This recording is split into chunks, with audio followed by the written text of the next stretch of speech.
because of record issues, namely the way the 5 years of Emmanuel Macron at the Élysée Palace has been judged by the French opinion, on one hand, and because of what has happened to the political personification of his rival, Madame Marine Le Pen, who has been successful in erasing to some extent some of the more complicated and problematic aspects of her personality and of her program, and come across over the last 2-3 years as less brutal, less excessive, friendlier in terms of her contact with the public, and therefore she enjoys now a higher score over the first run.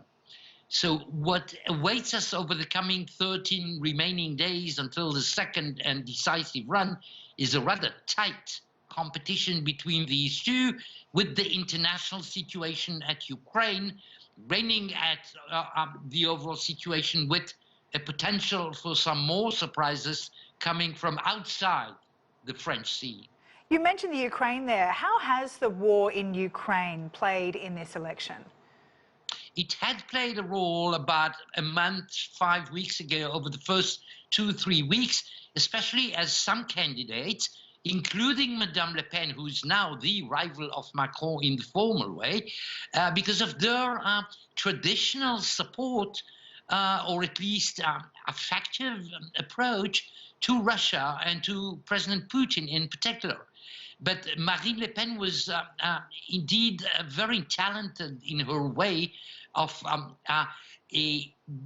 creating an impression and finding the right words and the right terminology in order to detach her past positions from those of proximity to President Putin.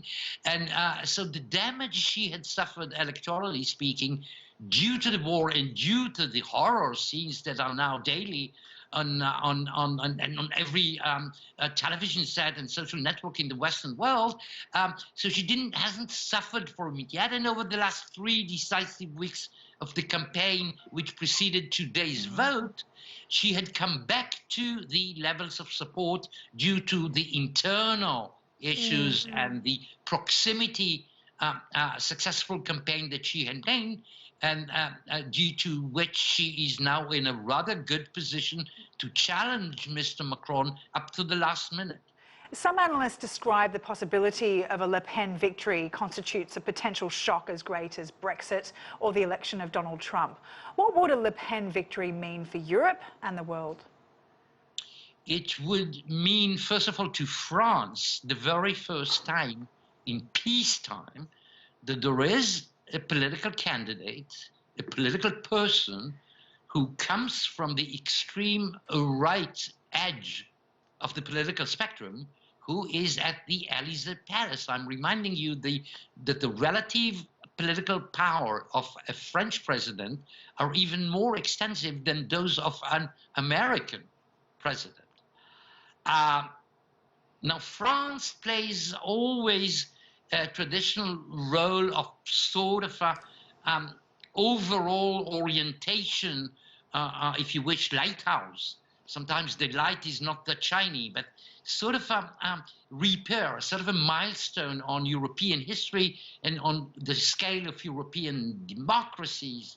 Now, if something like that happens in Paris, and there is a president of the French Republic who is member of the extreme right and who comes from a family and of a party who has been preaching extreme right type ideologies for almost 50 years, this is a shock for the entire Europe and to some extent to the entire world. Don't forget that not only the French themselves consider themselves to be sort of preservers of the spirit of the French Revolution, which together with the American Revolution had ignited modernity. That's a really interesting point. In fact, it puts me to the question of where a decade ago France's Socialist Party was the driving power in French politics, and now less than 2 weeks from the first round of the presidential election, the mainstream left is in an electoral black hole. What is the left? Why is the left no longer the force that it was?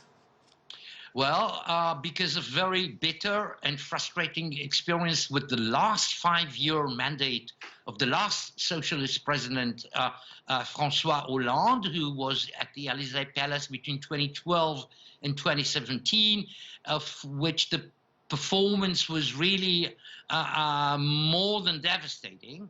And because of reasons which are due to the particular political talent, which indeed Mr. Macron 5-6 years ago had succeeded in combining, namely presenting over a platform which basically claims, I don't want to hear anymore the traditional discourse about who is left and who is right. I'm taking whoever wants to join my initiative, let him or her be right or left, and it is going to be both right and left, which will be under my propositions as your president, will go forward. That was the major, if you wish, ambitious call of Mr. Macron, which was crowned by success 5 years ago, which cannot work as efficiently as that these days, because we have the 5 somehow problematic years of Macron in real power. But he still has the advantage of being able to mobilize in order to avoid the worst. And the worst for probably more than half of French population is that the extreme right is going to be installing its power in the toppest hip of the political pyramid.